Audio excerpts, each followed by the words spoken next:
تم جس راستے پر چل رہے تھے اصل تمہاری منزل مدینہ طیبہ ہے، تمہارا سفر حضور پاک کے قدموں تک پہنچنا ہے، لیکن ایرا غیرہ آتا ہے اور تمہیں کسی دوسرے ٹریک پر ڈالتا ہے اور تم چل پڑتے ہو اس کی بات پر۔ اسی لیے قرآن نے کہا یہ دھوکے کے علاوہ کچھ نہیں ملتا یہاں پر۔ دنیا اور دنیا داروں پر تم کبھی بھروسہ نہ کرنا، تم اپنی منزل پر ہمیشہ توجہ رکھنا، تمہاری منزل یہ نہیں ہے۔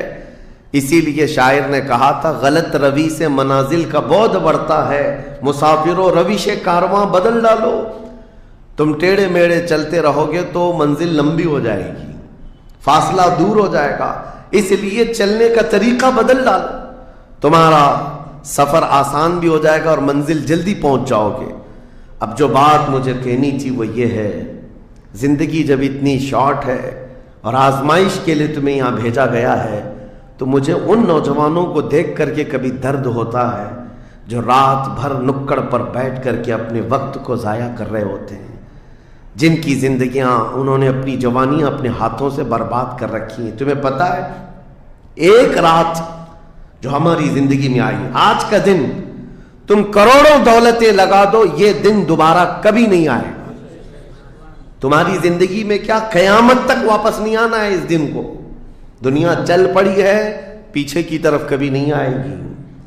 اللہ کا قانون ہے، یہ جو وقت گزر رہا ہے ہمارا دوبارہ ہماری زندگی میں کبھی نہیں آنا ہے۔ لیکن کتنے مزے سے، کتنے ٹھاٹ باٹ سے نوجوان، ہاتھ میں کچھ نہیں، آس پاس کچھ نہیں، عمل بھی کچھ نہیں، ایسے بے فکرے ہو کر کے زندگی گزارتے ہیں۔ تو سوچنا پڑتا ہے جس امت کو پوری دنیا آگ میں جھلسا چکی ہو، پوری دنیا اس امت کو اپنے نشانے پر رکھی ہو، اس امت کا غیور نوجوان رات بھر گیم کھیلتے ہوئے گزارتا ہے، اسے کسی چیز کا احساس نہیں۔ مجھے بتاؤ کیا ہماری کیفیتیں ایسی نہیں ہو گئی ہیں جیسے برائلر چکن ہوتے ہیں، فارم مرغیاں ہوتی ہیں، ان مرغیوں میں سے قصاب کسی کو بھی پکڑتا ہے کاٹتا ہے، دوسری مرغیاں تو چرنے میں مصروف رہتی ہیں، کوئی آواز نہیں ان کی۔ ایک مرغی کٹی، دوسری مرغی کٹی، وہ کٹتی چلی جاتی ہیں، باقی مرغیوں کو کسی چیز کا احساس نہیں۔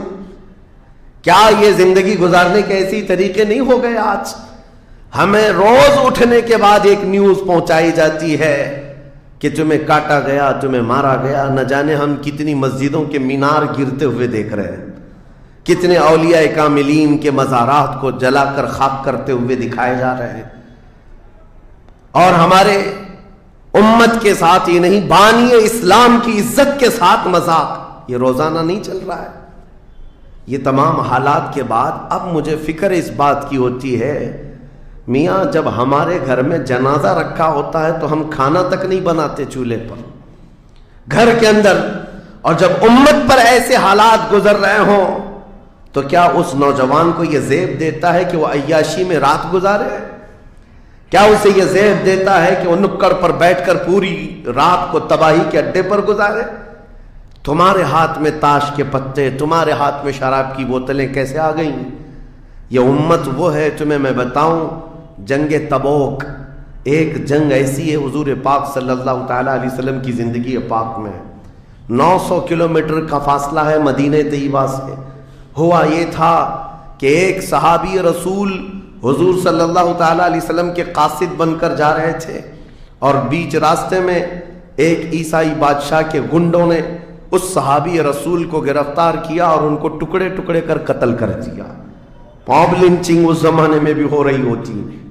یہ خبر جیسے ہی مدینہ طیبہ پہنچی، وہ لوگ ایسے نہیں تھے کہ انا للہ پڑھ کر خاموش ہو جاتے ہیں۔ صحابہ کرام کا جم غفیر مدینے میں جمع ہوا، عرض کیا یا رسول اللہ صلی اللہ علیہ وسلم آپ کا حکم کیا ہے؟ نبی کریم صلی اللہ تعالیٰ علیہ وسلم نے صحابہ کرام کو بھیجا، اس میں سپہ سالار کی تعداد کئی صحابہ کی تھی، اور جب یہ لشکر جرار مدینہ طیبہ سے نکلا 900 کلومیٹر دور چل کر کے گئے، اور وہاں جا کر کے جن لوگوں نے حضور کے ایک غلام پر ہاتھ اٹھایا تھا ان کے بخیے کھڑا کر دیے، اور ان کو الٹ پلٹ کر کے آئے اور لوگوں کو یہ میسج دیا تھا کبھی حضور کے غلاموں کی طرف چھیڑ خانی نہ کرنا ورنہ پورا مدینہ باہر آ جائے گا۔ یہ یونٹی، یہ اتحاد، ان کے اندر یہ احساس میرے آقا صلی اللہ تعالیٰ علیہ وسلم نے پیدا کر رکھا تھا کہ کل مؤمن جسد واحد. حضور صلی اللہ تعالیٰ علیہ وسلم نے فرمایا کہ پورا جتنے مومن ہیں وہ سب ایک جسم کی طرح ہیں، ایک جسم کی طرح ہیں. اذا اشتکى عضو تداعى له سائر الجسد بالسحر والحمى. جیسے ایک پارٹ کو اگر درد ہوتا ہے تو پورے جسم میں بخار آتا ہے. مومنوں کی کیفیت یہ ہونی چاہیے، لیکن احساس دھیرے دھیرے ختم ہوتا چلا گیا. آج ہماری پستی کا ایک سبب یہ بھی بتایا جاتا ہے، جس کو شاعر نے کہا تھا قوت فکر و عمل پہلے فنا ہوتی ہے جب کسی قوم کی شوکت پہ زوال آتا ہے. سوچنے سمجھنے کی صلاحیت پہلے ختم ہو جاتی ہے. آدمی سوچتا نہیں، سمجھتا نہیں، بس اپنے وقت کو ضائع کر رہا ہے، برباد کر رہا ہے، بیٹھا ہوا ہے، گپیں لگا رہا ہے.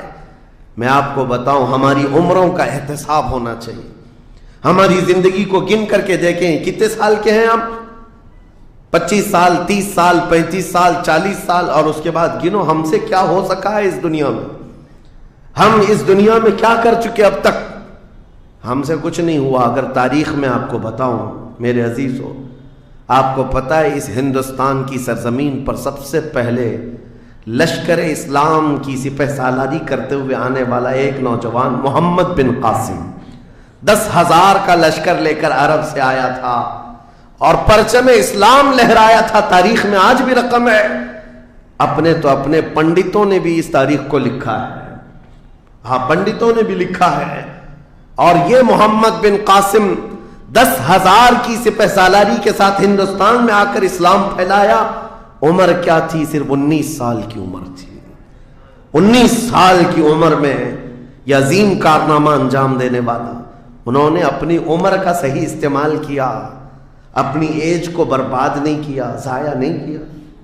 طارق بن زیاد، جس کا یورپ بھی قائل ہے، جبل الطارق آج بھی ایک مقام ہے یورپ میں جس کو جبرالٹر کہا جاتا ہے.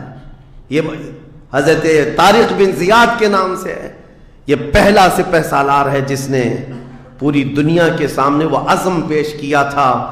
یورپ کی سرزمین پر جب کشتیاں لے کر پہنچے تھے یہ مومنین کی تعداد، وہ طارق بن زیاد ہی ہے جس نے پوری کشتیوں کو آگ لگا دیا تھا. کہا تھا کہ ہم پیچھے مڑ کر جانے والوں میں سے نہیں ہیں. جتنے ساتھ آئے تھے سمندر پار کر کے، کشتیوں کا سفر تھا، کشتیاں لکڑی کی بنی ہوئی، آگ لگا دیا اور کہا اب اس عزم کے ساتھ اترو، یا تو ہماری قبر بنے گی یا تو ہمارا جھنڈا لہرائے گا. میرے عزیزو، عمر 22 سال کی تھی طارق بن زیاد. اور ایک دو نہیں، میں تمہارے سامنے مثالیں رکھوں. ہندوستان کی سرزمین پر ایک ولی کامل کی آپ کو میں تاریخ اگر بتاؤں، جو سرکار سیدنا غریب نواز رضی اللہ تعالیٰ عنہ سے بھی 200 سال پہلے اس ہندوستان کی سرزمین پر تشریف لائے اور اسلام کی خاطر لڑتے لڑتے شہید بھی ہو گئے، اور جن کا لقب سلطان الاولیاء ہے، سیدنا سالار مسعود غازی رحمۃ اللہ علیہ. ان کے متعلق یہ فرمایا گیا وہ سلطان الاولیاء ہیں. ہندوستان کے اولیاء اکرام کے بادشاہ کی حیثیت ہے. سرکار غریب نواز سے بھی پہلے آئے، لیکن ان کی عمر ان کی شہادت کے وقت 19 سال کی تھی. صرف 19 سال کی عمر میں وہ مقام عظیم پا لیا. ہماری تو زندگی کی عمریں پتہ نہیں کتنی چلی گئیں اور ہم میں سے کوئی کارنامہ نہ ہو سکا. کارنامہ نہ صحیح، زندگی گزارنے کا سلیقہ بھی نہیں آ سکا. کارنامے نہ ہوں تو الگ بات ہے، لیکن مسلمان تو بن جاتا کوئی. عزیزان گرامی وقار، میں آپ کو ایک بات بتا دوں، جو زندگی ملی ہے کچھ ایسا کر جاؤ کہ تمہاری تاریخ رقم ہو جائے، ورنہ قبرستان جا کر کے دیکھنا، وہاں تو لکھے ہوئے کتبے بھی مٹ گئے. قبروں میں کون سویا ہے ان کو بھی لوگ فراموش کر چکے، بھول گئے، سب بھول گئے. لیکن کچھ ہستیاں ہیں جو ہمیشہ آباد رہتی ہیں. یہ وہ لوگ ہیں جنہوں نے اس روئے زمین پر اپنی ذات کے لیے نہیں، اللہ کی رضا کے لیے جیا کرتے تھے. کس نے اس دنیا میں تمہیں ملوث کیا ہے؟ یہ وہ قوم ہے جو قیصر و کسریٰ کو گھٹنے پر لے آئی تھی.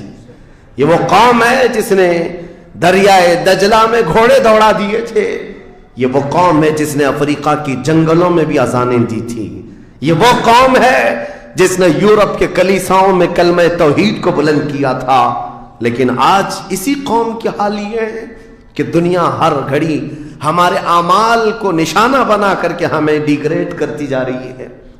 سمجھ جاؤ میرے عزیزو، کب تک اس زندگی کا اس طرح سے چلے گا؟ کیونکہ میرے آقا صلی اللہ تعالیٰ علیہ وسلم کو آج آپ کے سامنے میں یہ بات رکھتا ہوں. حضور اکرم صلی اللہ تعالیٰ علیہ وسلم کو آپ کیا سمجھتے ہیں؟ اپنی قبر انور میں وہ زندہ ہیں؟ ہم تو سنی ہیں. حضور اکرم صلی اللہ تعالیٰ علیہ وسلم اپنی قبر پاک میں زندہ ہیں. لیکن یہ بات بھی سمجھ کے چلو، حضور نے فرمایا ہر جمعرات کو میری پوری امت کے اعمال میرے پاس پیش کیے جاتے ہیں. تم میں سے، ہم میں سے، سب کے اعمال ہر جمعرات کو حضور کے پاس فرشتے سناتے ہیں، فلاں بن فلاں نے ہفتہ بھر یہ کام کیا ہے. حضور فرماتے ہیں اگر برے اعمال پیش ہوتے ہیں تو مجھے غم ہوتا ہے، میں استغفار کرتا ہوں اللہ کی بارگاہ میں، اور اچھے اعمال آتے ہیں تو شکر بجا لاتا ہوں، اس کے لیے دعا کرتا ہوں.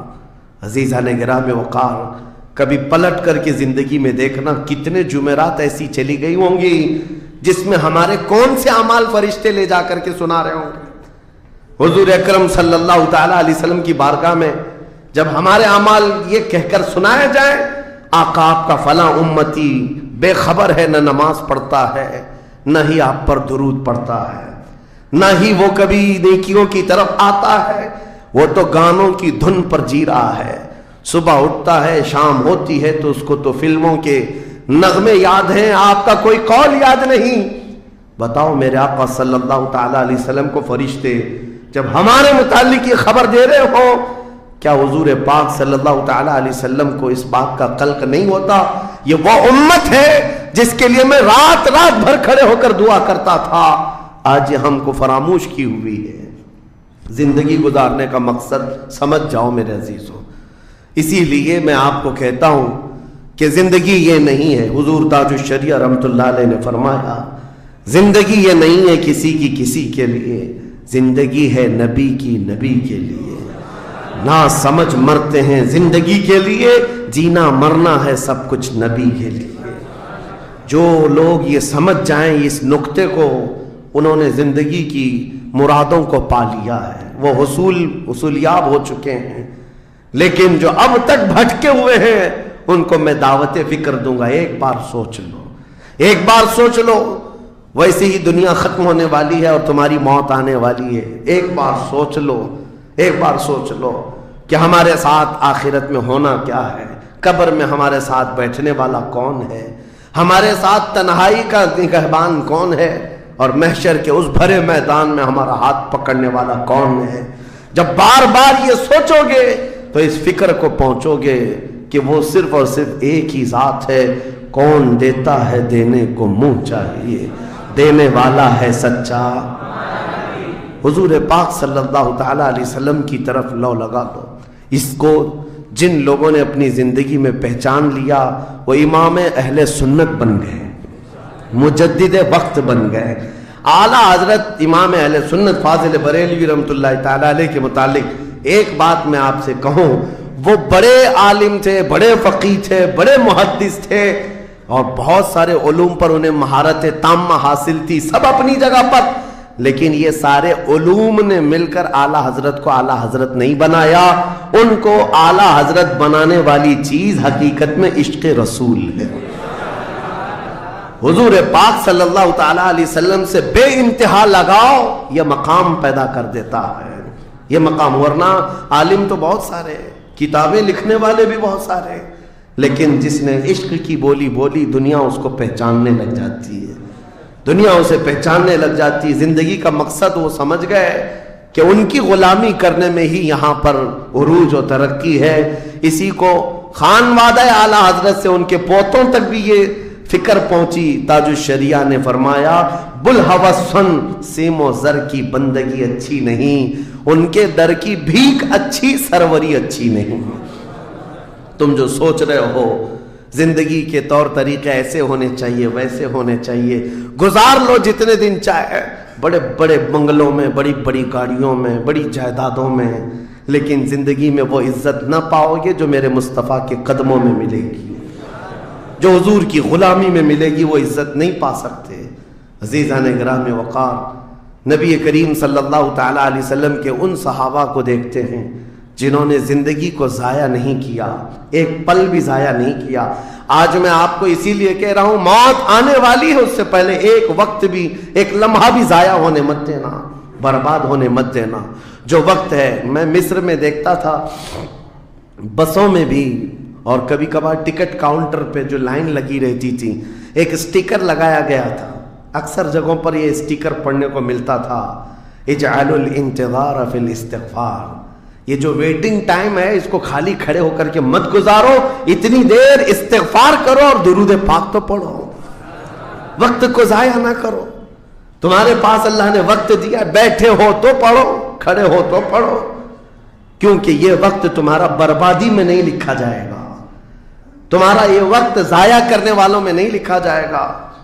عزیزان گرامی وقار، آپ کو میں ایک بات بتا دوں، جن لوگوں نے اپنی زندگیوں میں بڑے بڑے محلات بنائے، آج ان کے لیے بھی تاریخ ہے، مگر کس انداز سے، کس انداز سے۔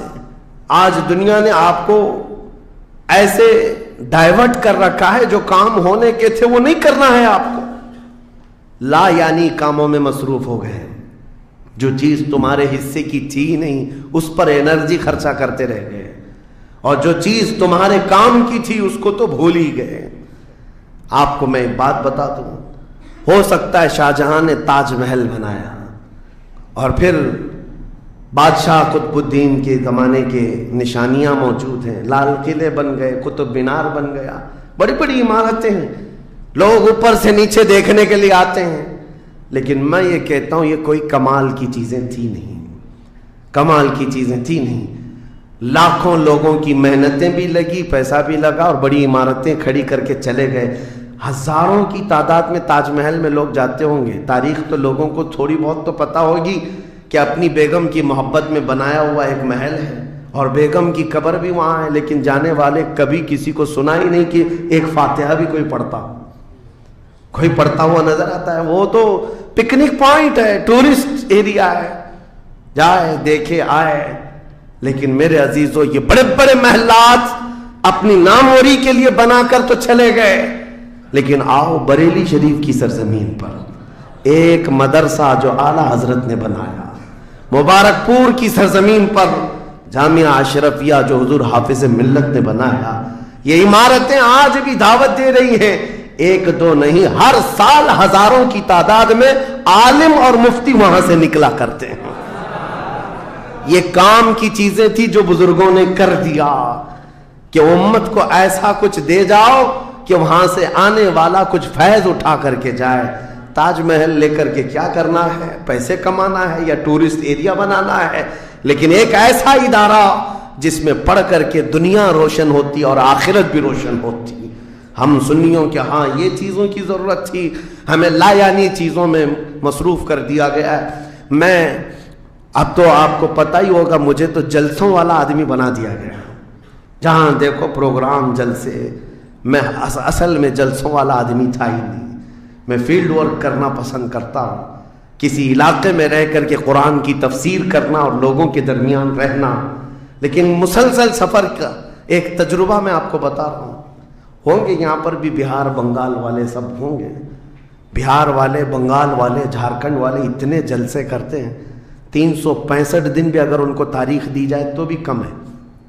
ایک اینالائز کرنے والے بہار کے رپورٹر ہیں، انہوں نے رپورٹ لا کر کے ہمارے سامنے بتائی کہ حضرت 2022 میں اسٹیٹ آف بہار میں 4000 جلسے ہوئے، 4000 جلسے۔ میں ان کا مخالف نہیں ہوں، لیکن ایک فکر آپ کو بتا رہا ہوں، 4000 جلسے، جن میں سے ہر جلسے کا کم سے کم خرچہ 5 لاکھ روپے، اس سے کم خرچہ کرتے نہیں، 6 مہینے چندہ کرتے ہیں، اس کے بعد بڑا جلسہ کرتے ہیں۔ کیلکولیشن کر کے دیکھا گیا تو سال میں 2000 کروڑ روپے خرچے ہوئے۔ 2000 کروڑ روپے. میرے عزیزوں ٹھیک ہے یہ سب اپنی جگہ پر، لیکن پورے اسٹیٹ پر گھوم کر کے دیکھیں تو مسلمانوں کے نام کی ایک یونیورسٹی بھی نہیں ہے، کوئی ایک بڑا ادارہ نہیں قائم کر سکے. 2000 کروڑ کی بھاری رقم سال بھر خرچ کرنے والا غریب اسٹیٹ جس کو لوگ سمجھتے ہیں. میرے عزیزوں میں یہ بات اس لیے عرض کر رہا ہوں، جن چیزوں میں تمہارا ذہن الجھ گیا یہ وہ تمہارے کام کی نہیں تھی. اعلیٰ حضرت نے بہت پہلے فرمایا تھا یہ دنیا کا حال یہ ہے، شہد دکھائے زہر پلائے. یہاں پر چکا چوند دکھنے والی چیزیں وہ تمہارے حق کی نہیں ہیں.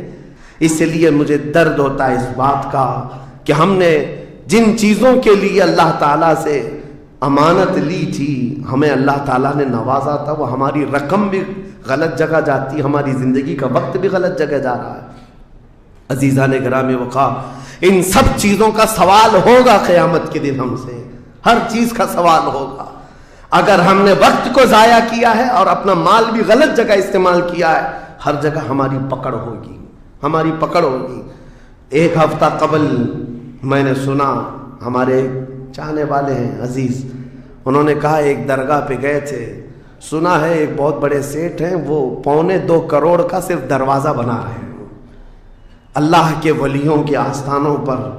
میرے عزیزوں یہ اللہ کے وہ ولی ہیں، نہ تمہارے دروازے کے محتاج ہیں نہ تمہاری چادر کے محتاج. ان کے انتقال کے بعد جو ان کو اللہ نے مقامات دیے وہ تم نہیں پہنچا سکتے. وہ تو اللہ تعالیٰ کے رحمت میں ہے جنہیں اللہ تعالیٰ جنت کے جوڑے پہنا چکا ہو، جن کے لیے جنت کی ہوائیں چل رہی ہوں. ان اولیاء کے مشن کو زندہ کرنا حقیقت میں ایصال ثواب. ان کے لیے سب سے بڑی نظر و نیاز یہی ہے. ماررہ مطہرہ میں حاضر تھا، بڑی خوشی ہوئی. صاحب سجادہ نے بڑھ کر کے یہ اعلان کیا تھا، آنے والے زائرین جتنے سنی آتے ہیں ہم ان سب سے کہتے ہیں کہ ہمارے اولیاء جتنے یہاں آرام کر رہے ہیں، ان اولیاء کو جو چادریں ڈالنی تھی وہ ہم ڈال چکے. تمہاری طرف سے اب کسی چادر کے لانے کی ضرورت نہیں، اور اگر لانا ہی چاہتے ہو ایک دوپٹہ لے جاؤ اور غریب بہن کے سر پر اڑا جاؤ. یہ پیغامات تھے خانقاہوں کے. حقیقت میں یہی امت کا کام ہے. عزیزان گرامی وقار، لا یعنی کاموں میں پڑھ کر کے ہمارا وقت جو برباد ہوا اس کی تلافی مشکل ہے، بہت مشکل ہے. اس لیے میں صرف یہ میسج دینا چاہوں گا کہ زندگی کے اس پوائنٹ پر آج ہم آ چکے ہیں جہاں آندھیاں طوفان ہر طرح سے ایک بہت بڑی آزمائش میں ہم گرفتار ہیں. کن کن چیزوں کا علاج کیا جائے سمجھ میں نہیں آتا. کبھی کبھار میں بیٹھ کر سوچتا ہوں گھر میں اگر گیس کا پائپ بھی لیک ہو گیا، آگ بھی لگی ہے، پانی کا پورا فوارہ بھی آ رہا ہو، کچرا بھی گرا ہو، تو آدمی سوچنے لگ جاتا ہے کس چیز کو روکوں، پانی کو روکوں، گیس کو روکوں، آگ کو روکوں، کچرا اٹھاؤں، کیا کروں سمجھ میں نہیں آتا. یہ حالات آج ہمارے ساتھ ایسی ہو گئے، ہم کن کن چیزوں کا مقابلہ کریں سمجھ میں نہیں آتا. اور پھر اس پر مزید جب ہم اپنی قوم کی طرف دیکھتے ہیں، یہ تو گیم چلاتے ہوئے مزے سے بیٹھے ہوئے ہیں، ایسا لگتا ہے انہیں کسی چیز کی فکر ہی نہیں. شاعر نے کہا تھا جگہ جگہ کے تھک چکے ہیں تمہیں یہ ہنگامے، نشاط لذت خواب گراں بدل ڈالو، اٹھو وہ گر نہ حشر نہ ہوگا پھر کبھی، دوڑو کہ زمانہ چال اپنی چل گیا. میرے عزیزوں بس وقت کا احساس تمہارے اندر آ جائے، ضائع نہ کرو. میرے آقا صلی اللہ تعالیٰ علیہ وسلم کی ایک بات میں تمہیں بتا دیتا ہوں.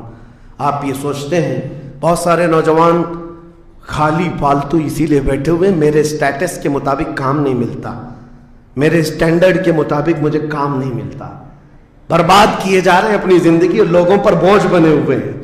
میں ان کے بارے میں بتاتا ہوں. سید الانبیاء رسول مختار صلی اللہ تعالیٰ علیہ وسلم اگر وہ چاہیں تو روزانہ ان کے گھر جنت کا دسترخوان اترے، اگر وہ چاہیں تو سونے اور چاندی کے محلات میں زندگی گزاریں. لیکن جانتے ہو نبی کریم صلی اللہ علیہ وسلم ایک دن سیدہ فاطمہ الزہرا کے گھر آئے، دیکھا حسنین کریمین تاک میں دبکے ہوئے بیٹھے، پیٹ پیٹ سے لگا ہوا ہے.